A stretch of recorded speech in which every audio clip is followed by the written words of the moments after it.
आज मैं आपके साथ शेयर करने वाली हूँ दिवाली स्पेशल खास्ता और पूरा परतदार मठरी की रेसिपी। कोई भी फेस्टिवल हो, हम तो मिठाई और नमकीन घर में ही बनाते हैं, तो ये बहुत ही क्विक एंड इजी रेसिपी है। आप इसे ज़रूर ट्राई कर सकते हैं। आज मैं आपको पूरा ट्रिक एंड टिप्स के साथ बताऊंगी मठरी की रेसिपी, तो वीडियो दोस्तों एंड तक देखिए ताकि आपका भी पूरा वैसे ही खास्ता और पूरा परतदार मठरी बनके तैयार हो जाए और इसको हम 2 महीने तक भी स्टोर करके रख सकते हैं। तो हेलो दोस्तों, welcome back to my channel taps in kitchen. Video अगर अच्छा लगे वीडियो को लाइक कर दीजिए और चैनल को सब्सक्राइब भी कर दीजिए और नोटिफिकेशन बेल आइकन को भी ऑन कर दीजिए ताकि मैं जब भी वीडियो अपलोड करूँ आपके पास नोटिफिकेशन पहुँच जाए। तो मैंने यहाँ पे लिया हुआ है 2 कप यहाँ पे मैदा और यहाँ पे लिया हुआ है 1 कप यहाँ पे गेहूं का आटा।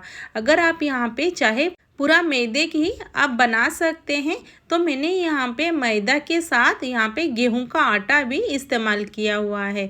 अगर आपको पूरा आटा का मठरी चाहिए तो मुझे आप कमेंट बॉक्स में बोल दीजिए, आटे की मठरी रेसिपी शेयर कर दूंगी। तो मैंने यहाँ पे लिया हुआ है 2 टीस्पून यहाँ पे सफ़ेद तिल और यहाँ पे हाफ टी स्पून डाल देंगे कलौंजी, तो बहुत ही ज़्यादा अच्छा टेस्ट आता है यहाँ पे। तो यहाँ पे डाल देंगे 1 टीस्पून अजवाइन और यहाँ पे मैंने अजवाइन को अच्छे से थोड़ा हाथ में क्रश कर लिया है और यहाँ पे डाल देंगे। और यहाँ पे डाल देंगे थोड़ा सा सॉल्ट टेस्ट के अकॉर्डिंग और यहाँ पे डाल देंगे ढेर सारे करी पत्ता। अगर आप यहाँ पे करी पत्ता नहीं खाते हो तो इसको स्किप कर सकते हैं, बट करी पत्ता ज़रूर डालिए, बहुत ही ज़्यादा यहाँ पे टेस्टी लगता है।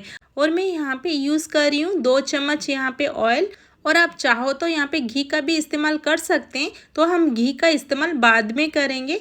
और यहाँ पे पहले इन सबको अच्छे से मिक्स कर देंगे ताकि यहाँ पे ऑयल के साथ ना सारे हमारे ये जो आटे और मैदा है ना यहाँ पे मिक्स हो जाए। तो यहाँ पे देखिए बाइंडिंग आना चाहिए, तो मेरा अभी तक यहाँ पे बाइंडिंग नहीं आया है, तो यहाँ पे मैं और थोड़ा सा ऑयल का इस्तेमाल करूँगी। तो मैंने यहाँ पे और 2 चम्मच का ऑयल का इस्तेमाल किया हुआ है ताकि इसमें हमारा बाइंडिंग आ जाए। तो यहाँ पे अच्छे से आटे के साथ ऑयल को पूरा यहाँ पे मिक्स कर देंगे और यहाँ पे इसको अच्छा सा हम डो लगा देंगे। तो यहाँ पे दोस्तों थोड़ा सा ऑयल मैंने ज़्यादा यूज़ किया हुआ है ताकि अच्छे से में बाइंडिंग आए और हम मठरी हमारा अच्छे से खास्ता और परतदार बने। तो यहाँ पे देखिए बाइंडिंग आ चुका है और यहाँ पे हम डालेंगे थोड़ी थोड़ी सी पानी और यहाँ पे पानी डाल के उसको अच्छे से एक टाइट सा डो लगा देंगे। तो हमें यहाँ पे पूरा सॉफ्ट डो नहीं लगाना है, तो ये अच्छे से और थोड़ा सा फूल जाएगा। तो मेरा यहाँ पे हो गया है, उसको भी हम ढक के छोड़ देंगे 5 मिनट के लिए। तो मैंने यहाँ पे उसको ढक दिया है और यहाँ पे उसको साइड में रख देंगे और हम यहाँ पे एक पेस्ट बनाएंगे हमारे मठरी के लिए। तो मैंने यहाँ पे लिया हुआ है 2 टीस्पून यहाँ पे चावल का आटा और यहाँ पे डाला हुआ है 2 टीस्पून यहाँ पे घी। तो घी ऐसे ही हमें चाहिए, थोड़ी सेमी लिक्विड टाइप का। यहाँ पे फ्रीज में घी को मत रखिए दोस्तों। और यहाँ पे अच्छे से उसको मिक्स कर देंगे। अगर आपके पास यहाँ पे चावल का आटा ना हो तो आप यहाँ पे कॉर्नफ्लोर का भी इस्तेमाल कर सकते हैं। तो देखिए इसको हम 2 मिनट के लिए अच्छे से मिक्स करेंगे।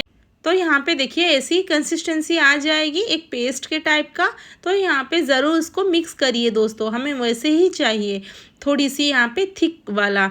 तो यहाँ पे हमारा पेस्ट रेडी हो गया है। यहाँ पे हमने ढक के रखा हुआ था ना आटा, ये भी हमारा अच्छी तरीके से फूल भी गया है। तो यहाँ पे इसको थोड़ा सा मसल देंगे और यहाँ पे उसको ट्रांसफ़र कर देंगे और यहाँ पे ना इसको एक रोल कर देंगे ताकि हमें अच्छे से सारे यहाँ पे पीसेस मिल जाए। तो मैंने इसको इवनली रोल कर दिया है और यहाँ पे उसको कट कर दिया है 3 पीसेस में। तो यहाँ पे 1 पीसेस का भी इस्तेमाल करेंगे और यहाँ पे जो 2 पीसेस है ना यहाँ पे इसको रख देंगे, बाद में यूज़ करेंगे। उसको हम यहाँ पे ढक के रख देंगे ताकि इसके ऊपर ना एक परत ना आए। तो यहाँ पे उसको ढक के साइड में रख देंगे और यहाँ पे इसको हम बेल देंगे। तो यहाँ पे देखिए दोस्तों उसको थोड़ा सा हाथ से पहले फैला देंगे और इसके ऊपर थोड़ा सा हम छिड़क देंगे यहाँ पे मैदा। और यहाँ पे उसको पूरा जितना बड़ा मेरा चकला है ना उसी हिसाब से मैं उसको यहाँ पे बेल के बड़ा कर दूँगी। तो यहाँ पे ज़्यादा पतला हम नहीं करेंगे, तो ऐसे ही हमें चाहिए, देखिए ऐसे ही मोटा हो चाहिए, उसको ज़्यादा पतला नहीं करेंगे। तो यहाँ पे हमारा पेस्ट ले लेंगे और यहाँ पे उसको थोड़ा सा चारों तरफ अच्छे से यहाँ पे फैला देंगे। तो यहाँ पे उसके बाद हाथ में ही अच्छे से थोड़ा फैलाएंगे, क्योंकि स्पून से ना अच्छे से मेरा नहीं फैला। तो यहाँ पे उसको फैला देंगे और थोड़ी सी यहाँ पे लेंगे चुटकी भर यहाँ पे मैदा, और मैदा थोड़ा सा छिड़क देंगे और हाथ से ही सब अच्छे से यहाँ पे मिक्स कर देंगे, ताकि ना ये पूरा अच्छे से चारों तरफ फैल जाए। और यहाँ से देखिए जहाँ से मैं पकड़ रही हूँ ना, उसी तरफ से ना उसको धीरे धीरे करके उसको रोल करना है। तो यहाँ पे दोस्तों पूरा टाइट सा रोल करना है, उसके अंदर बिल्कुल भी हमें गैप नहीं रखना है, ताकि यहाँ पे एयर ब्लॉक अंदर ना रहे। तो यहाँ पे अच्छे से उसको टाइट सा रोल कर देंगे। और लास्ट में ना दोस्तों देखिए यहाँ पे अगर आपका नहीं चिपका, तो यहाँ पे मेरा चिपक गया, अगर आपका नहीं चिपका ऐसे निकल जा रहा है ना, यहाँ पे हम थोड़ा सा जो पेस्ट बना के रखा हुआ था उसी को यहाँ पे थोड़ा सा लगा देंगे, ताकि ये अच्छे से यहाँ पे चिपक जाए। तो यहाँ पे पानी का इस्तेमाल बिल्कुल भी मत करिए दोस्तों, नहीं तो यहाँ पे पूरा ये खुल जाएगा। तो इसको लगा के उसको अच्छे से चिपका देंगे और यहाँ पे थोड़ा सा उसको रोल कर देंगे और साइड से ना यहाँ पे उसको कट लगा देंगे। तो यहाँ पे अपने आप ये कट हो जाएगा, कोई भी प्रॉब्लम नहीं होगा दोस्तों। ये थोड़ा सा भी सॉफ्ट हो चुका है, तो यहाँ पे उसको कट कर देंगे।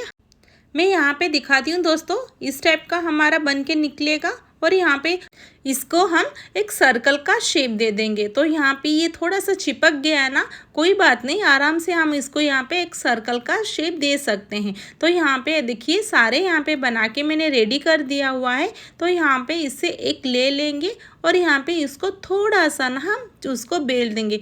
उसको ज़्यादा हमें पतला नहीं बेलना है, जैसे मैं बेल रही हूँ ना दोस्तों, वैसे ही हमें इसको थोड़ा सा ही बेल के रेडी कर देना है। तो मैंने यहाँ पे देखिए सारे यहाँ पे बना के रेडी कर दिया हुआ है। तो मेरे यहाँ पे सारे मठरी बन चुके हैं। अभी चलते हैं उसको फ्राई करेंगे। तो मैंने यहाँ पे ऑयल डाल दिया हुआ है। तो यहाँ पे एक मठरी लेंगे। यहाँ पे ना दोस्तों ऑयल बिल्कुल भी ज़्यादा गर्म नहीं है, बहुत ही ये ना यहाँ पे गुनगुना है।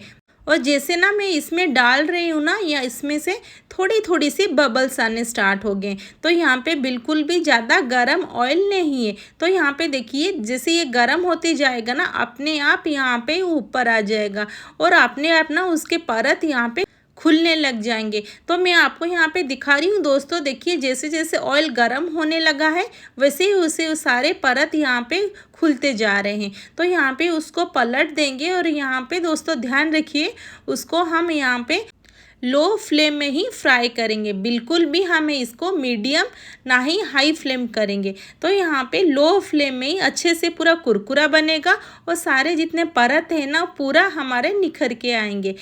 तो यहाँ पे दिखा रही हूँ दोस्तों, जितने भी मैंने डाला हुआ है ना मठरी, सब में सारे पूरा परत यहाँ पे निकल रहे हैं धीरे धीरे। तो यहाँ पे थोड़ा सा टाइम लगेगा, जल्दबाजी में आप बिल्कुल भी हाई फ्लेम ना करें। तो अगर हम लो फ्लेम करेंगे ना, अच्छा से कुरकुरा खास्ता भी बनेगा और यहाँ पे सारे उसके परत निकल भी जाएंगे और यहाँ पे परफेक्ट हमारा मठरी बन के तैयार होगा। तो यहाँ पे मैं दिखा रही हूँ, देखिए उसको अलट पलट कर हम यहाँ पे फ्राई करेंगे। तो यहाँ पे उसको पूरा लाल नहीं करेंगे, क्योंकि ना हम निकालने के बाद भी ना पूरा कुकिंग प्रोसेस उसका चलता रहता है। तो यहाँ पे मैंने निकाल दिया हुआ है, देखिए सबके परत यहाँ पे निकल गए हैं अच्छी तरीके से। तो मैंने ना यहाँ पे और भी डाल दिया है और यहाँ पे उसको लो फ्लेम में ही फ्राई करूँगी। तो यहाँ पे सारे परत इसके भी पूरा खुल जाएंगे। तो यहाँ पे देखिए दोस्तों अपने आप ही ऊपर उठ रहा है, मैंने बिल्कुल भी अभी स्पैचुला का यूज़ नहीं किया हुआ है। तो अभी जैसे ऊपर उठ गया ना, तो मैंने यहाँ पे स्पैचुला से उसको पलट दूंगी और अपने आप उसको फ्राई करने के लिए छोड़ दूंगी। तो यहाँ पे लगभग मुझे 5 से 6 मिनट लग जाते हैं फ्राई करने के लिए। तो यहाँ पे अपने आप वो रेड होने लगेगा और इसको ज़्यादा रेड नहीं करेंगे, जैसे थोड़ा सा इसका कलर चेंज हो जाए ना और यहाँ पे उसका परत थोड़ी सी खुल जाए, उसको हम निकाल देंगे। और निकालने के बाद भी ना ये पूरा दोस्तों कुकिंग प्रोसेस चलता रहता है ना, तो थोड़ा सा ये रेड भी हो जाएगा। और तो यहाँ पे इसको निकाल देंगे। देखिए सारे मठरी हम यहाँ पे बना के रेडी कर देंगे। तो यहाँ पे मेरा बन के सारे मठरी रेडी हो चुका है। दोस्तों एक बार ज़रूर ट्राई करिए दिवाली पर, ये परफेक्ट परतदार और पूरा खास्ता हमारा ये मठरी बहुत ही ज़्यादा हमारा कुरकुरा बन के भी तैयार हुआ है। और हम इसको ना पूरा 2 महीने तक स्टोर करके भी रख सकते हैं। अगर वीडियो अच्छा लगे वीडियो को लाइक कर दीजिए और अपना फ्रेंड फैमिली के साथ भी ज़रूर शेयर करें। तो फिर मिलते हैं हम नेक्स्ट वीडियो में दोस्तों। देखिए कितना हमारा कुरकुरा ये बन के पूरा तैयार हुआ है। तो ये दिवाली पर ज़रूर ट्राई करें ये वाली मठरी। तो हम फिर मिलते हैं नेक्स्ट वीडियो में। Thanks for watching.